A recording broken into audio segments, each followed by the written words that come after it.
2025 সনের এসএসসি পরীক্ষার্থীদের বিদায় অনুষ্ঠান। এই বিদায় সংবর্ধনা অনুষ্ঠানে উপস্থিত আছেন ঐতিহ্যবাহী দুখমিয়া বিদ্যানিকেতন স্কুলের সম্মানিত প্রধান শিক্ষক জনাব মোহাম্মদ হারুনুর রশিদ। উপস্থিত আছেন আমাদের এই ঐতিহ্যবাহী স্কুলকে এই পর্যন্ত এগিয়ে নিয়ে এসে যারা রিটায়ার করেছেন আমাদের শ্রদ্ধাভাজন শিক্ষক জনাব মোহাম্মদ আব্দুল খালেক স্যার, সিনিয়র শিক্ষক দুখমিয়া বিদ্যানিকেতন জনাব মোহাম্মদ ফজলুল হক স্যার, সিনিয়র শিক্ষক দুখমিয়া বিদ্যানিকেতন জনাব মোহাম্মদ আশুতোষ বাবু স্যার, আমার সহকর্মীবৃন্দ এবং আমার প্রাণপ্রিয় শিক্ষার্থীবৃন্দ, আসসালামু আলাইকুম।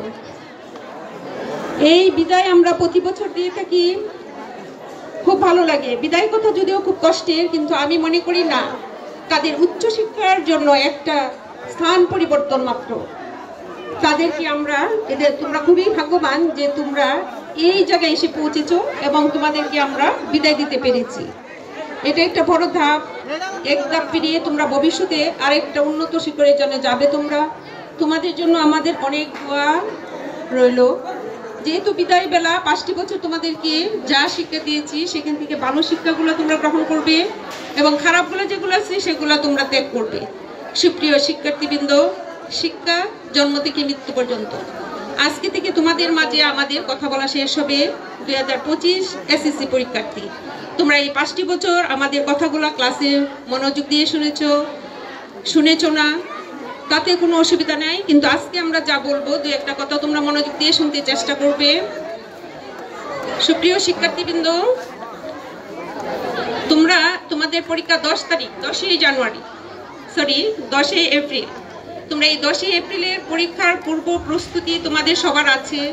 আজকের এই আনন্দ বা এই বিদায় বেলা আমাদের এখান থেকে চলে যাওয়ার পরে তোমরা তোমাদের এই 1 মাস মোবাইল অফ রেখে, সুপ্রিয় শিক্ষার্থীবৃন্দ, তোমরা এই 1টি মাসও যদি মনোযোগ দিয়ে পড়াশোনা করো, আমি আশা করব তোমরা ভালো একটা রেজাল্ট করবে।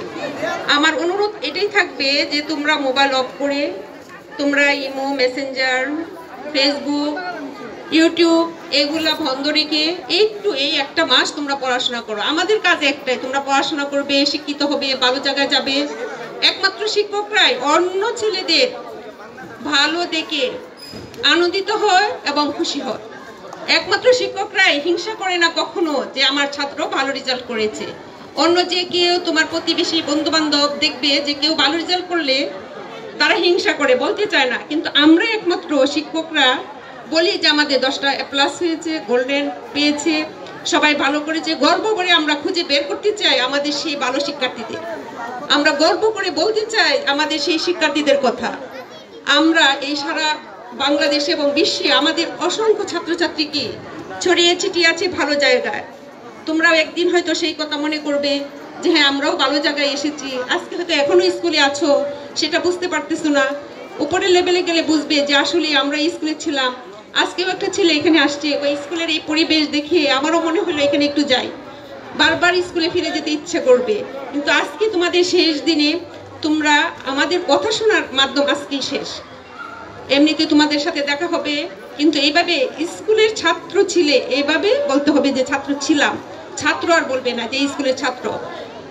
ঠিক আছে, তো ধন্যবাদ সবাইকে। তোমাদের সুস্বাস্থ্য কামনা করে ভালো পরীক্ষায় অংশগ্রহণ করবে। অ্যাডমিট কার্ডটা নিয়ে যাবে, ফটো স্টেট করে রেখে দিবে। স্কেল, পেন্সিল এগুলোর সময় 1 ঘন্টা আগে পরিবেশ, তোমার কোথায় পরীক্ষার সিট পড়েছে, কোন স্কুলে, সেগুলো জেনে নিয়ে একদম ঠান্ডা মাথায় পরীক্ষার হলে পরীক্ষা দিবে। সেই পরীক্ষার মধ্যে তোমাদের যে MCQ আছে এগুলো দেখাবে।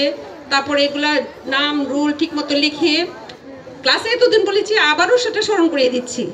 এই যা, তাহলে তোমরা সবাই ভালো থাকো, তোমরা সবাই সুস্থ থাকো, ভালো জায়গায় এই স্কুলের নাম, ঐতিহ্য ধরে রাখো, সেই প্রত্যাশায় আমরা আছি। এবং এই পরীক্ষার হলে যেন পরিবেশ খারাপ এতদিন হয় নাই, এখনো আমরা আশা রাখবো যে খারাপ হবে না। যে তোমরা তোমাদের ভালো অবস্থান আমাদের স্কুলের ঐতিহ্য ধরে রাখবে এবং সত্য কথা বলবে, সৎভাবে চলবে, ভালো আচরণ করবে বড়দের সাথে, সেই আশা ব্যক্ত করে আমি এখানে আমার সংক্ষিপ্ত বক্তব্য শেষ করছি। আসসালামু আলাইকুম।